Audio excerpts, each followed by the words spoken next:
สวัสดีท่านผู้ชมความเชื่อของ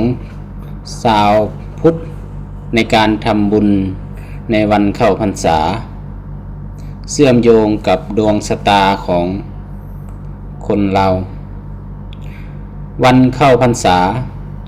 เป็นวันสำคัญทางพระพุทธศาสนาที่ชาวพุทธศาสนิกกุศลชาวไทยให้ความเคารพและปฏิบัติสืบทอดต่อกันมาอย่างช้านานนอกจากจะเป็นวันที่พระสงฆ์เริ่มจำศีลภาวนาเป็นเวลา3 เดือนในช่วงฤดูฝนแล้วยังเป็นโอกาสที่พระพุทธศาสนิกกุศลจะได้ร่วมกันทำบุญสร้างกุศลและพัฒนาจิตใจให้สงบผ่องใสหลายคนยังมีความเชื่อว่าการทำบุญในวันเข้าพรรษาส่งผลดีต่อดวงชะตาชีวิตช่วยเสริมสร้างสิริมงคลเพิ่มพูนบุญบารมีและเป็นการสะสมเหตุแห่งความสุขความเจริญในอนาคตแม้ว่าตามหลักทางพระพุทธศาสนาบุญจะเกิดจากการกระทำที่ดีและเจตนาที่บริสุทธิ์มีไส้เป็นเรื่องของโชคชะตาเพียงอย่างเดียวแต่ความเชื่อเรื่องดวงชะตาก็เป็นส่วนหนึ่งของวัฒนธรรมไทยที่ผสมผสานกับหลักธรรมะทางพระพุทธศาสนาอย่างกลมกลืนท่านผู้ชมคำว่าดวงชะตาในความเข้าใจของคนไทยหมายถึงแนวโน้ม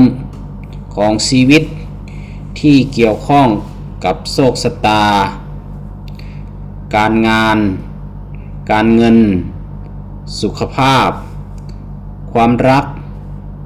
และความสำเร็จหลายคนเชื่อว่าการสร้างบุญกุศลสามารถช่วยเปลี่ยนแปลง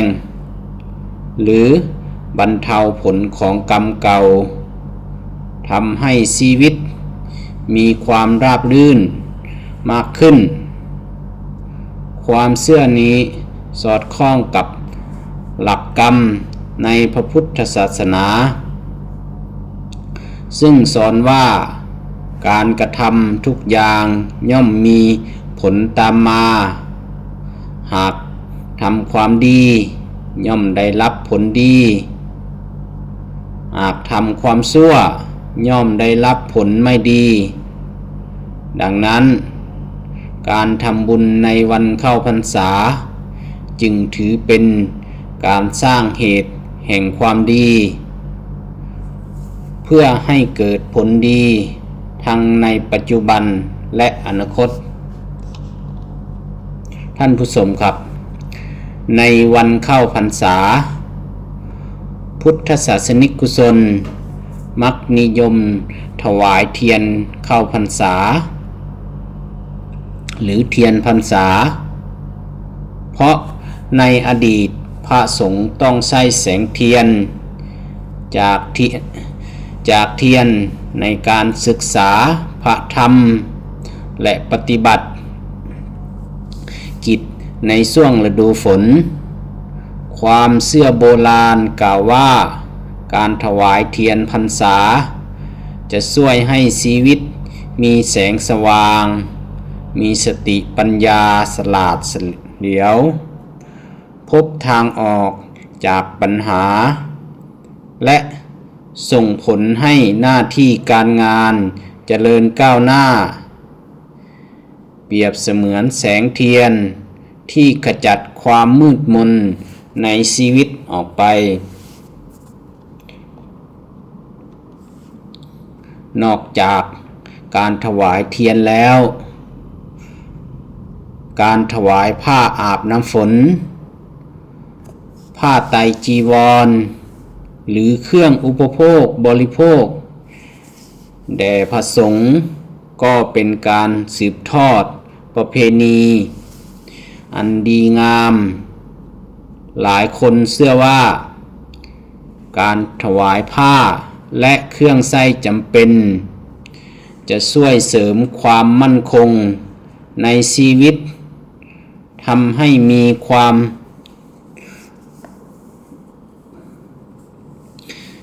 นุ่มนวลและปัจจัยสี่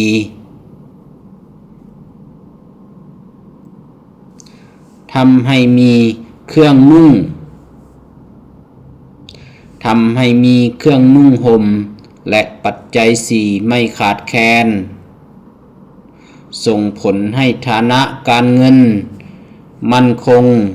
และมีความอุดมสมบูรณ์ตลอดไป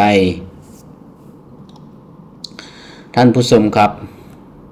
การใส่บาตรในวันเข้าพรรษาเป็นอีกหนึ่งกิจกรรมที่ได้รับความนิยมเพราะเป็นการฝึกจิตให้รู้จักการให้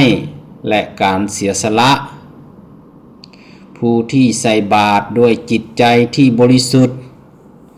เชื่อว่าจะได้รับอานิสงส์ด้านโชคลาภการเงินและความร่มเย็นเป็นสุขครอบครัวอยู่พร้อมหน้าพร้อมตามีความรักความสามัคคี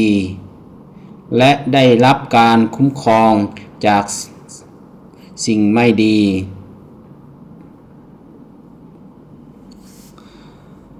ท่านผู้ชมครับสำหรับผู้ที่มีความเชื่อเรื่องดวงชะตามักนิยมปล่อยนกปล่อยปลาหรือไถ่ชีวิตโคกระบือในวันเข้าพรรษาเพราะเชื่อว่าเป็นการต่ออายุสะเดาะเคราะห์และช่วยลดเคราะห์ความเชื่อนี้สะท้อนถึงการแสดงความเมตตาต่อสัตว์โลกและเป็นการสร้างบุญจากการช่วยเหลือผู้อื่นซึ่งสอดคล้องกับหลักเมตตาและกรุณาในพระพุทธศาสนา ท่านผู้ชมครับหลายคนยังนิยมรักษาศีล5หรือศีล8ตลอดวันเข้าพรรษา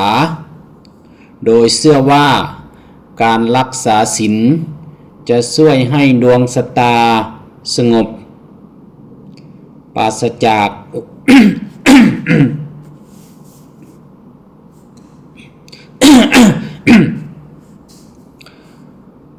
ปราศจากอุปสรรคลดปัญหาความขัดแย้งและทำให้จิตใจมีความสงบความจริงแล้วการรักษาศีลเป็นการควบคุมกายวาจาและใจไม่ให้เบียดเบียนตนเองและผู้อื่นซึ่งเป็นหลักฐานของการสร้างความสุขอย่างแท้จริงท่านผู้ชมครับในด้านการงาน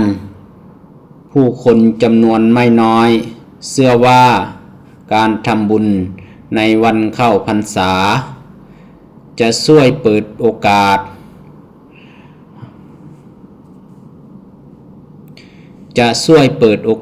ใหม่ๆให้ชีวิตทำให้ได้รับความเมตตาจากผู้ใหญ่มีผู้สนับสนุน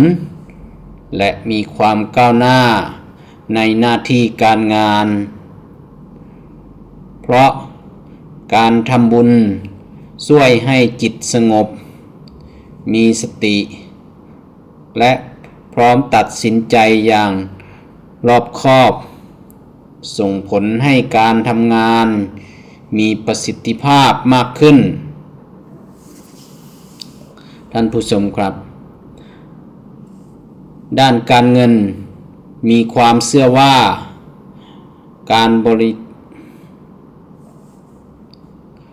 ท่านผู้ชมครับ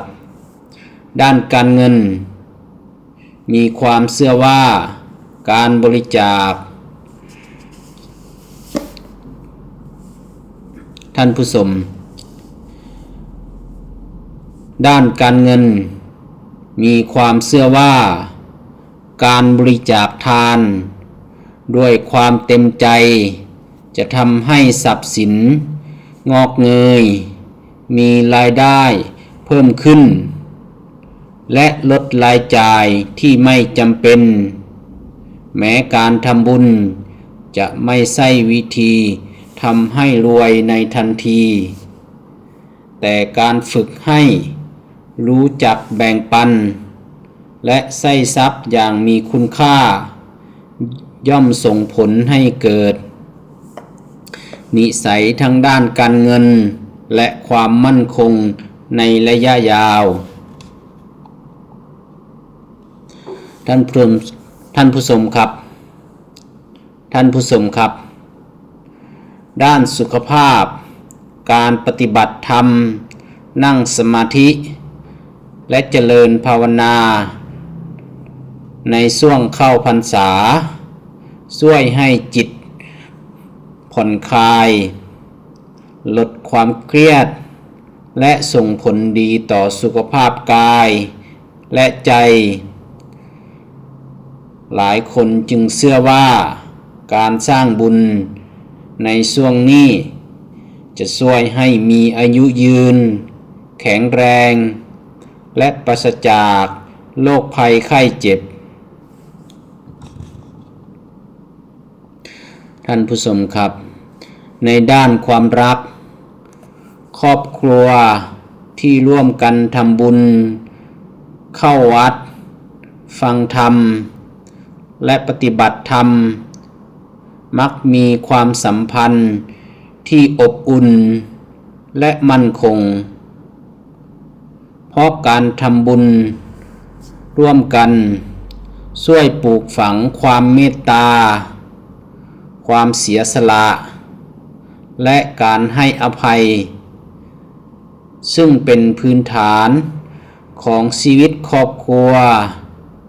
ที่มีความสุขหลายคนจึงเชื่อว่าบุญจากวันเข้าพรรษาจะช่วยเสริมความรักและความสามัคคีในครอบครัวอย่างไรก็ตามพระพุทธศาสนาไม่ได้สอนให้ยึดติดกับเรื่องดวงชะตาหรือโช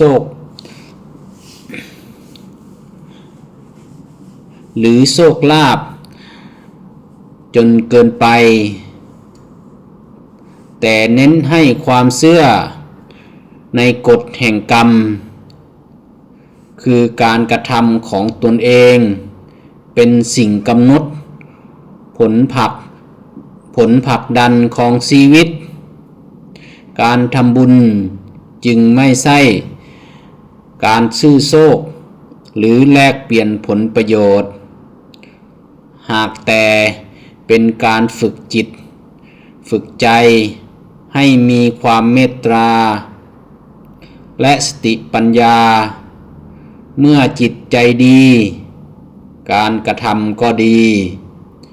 และผลของชีวิตย่อมดีตามไปด้วยท่านผู้ชมครับในปัจจุบันแม้สังคมจะเปลี่ยนแปลงไปแต่วันเข้าพรรษายังคงเป็นโอกาสสำคัญที่ผู้คนจะได้หันกลับมาทบทวนตัวเองลดอบายมุขงดเหล้างดบุหรี่และตั้งใจทำความดี หลายหน่วยงานทั้งในภาครัฐและเอกชนยังจัดกิจกรรมส่งเสริมคุณธรรมในช่วงเข้าพรรษาเพื่อให้ประชาชนได้ร่วมกันสร้างสังคมให้ดีงามท่านผู้ชมการทำบุญในวันเข้าพรรษาจึงมีคุณค่าทั้งในด้านศาสนาวัฒนธรรมและจิตใจแม้ความเชื่อเรื่องการเสริมดวงชะตาจะเป็นแรงจูงใจให้หลายคนเข้าวัดทำบุญแต่สิ่งสำคัญที่สุดคือการสร้างเหตุแห่งความดีด้วยตนเองเพราะบุญที่เกิดจากความตั้งใจจริงย่อมนำมาซึ่งความสุขความสงบและความเจริญอย่างยั่งยืนท่านผู้ชมสรุปแล้วความเชื่อมโยงระหว่างดวงชะตากับการทำบุญในวันเข้าพรรษาเป็นความเชื่อที่สืบทอดกันมาในสังคมไทยโดยเชื่อว่าการถวายเทียนพรรษาใส่บาตรถวายสังฆทานรักษาศีลฟังธรรมและเจริญภาวนาจะช่วยเสริมสิริมงคลแก้เคราะห์เสริมโชคลาภและนำพาความเจริญ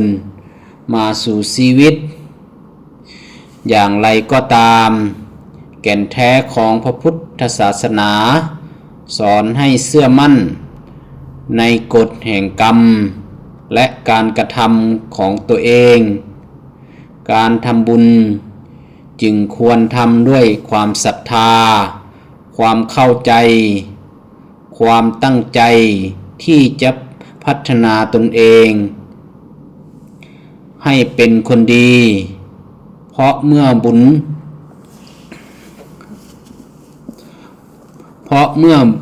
บุคคลที่มีความคิดดีพูดดีและทำดีย่อมเป็นเหตุให้ชีวิตมีความสุขความสำเร็จและความเจริญทั้งในด้านวัตถุและจิตใจอันเป็นดวงชะตาที่ดีซึ่งเกิดจากการสร้างเหตุแห่งความดีด้วยตนเองอย่างแท้จริง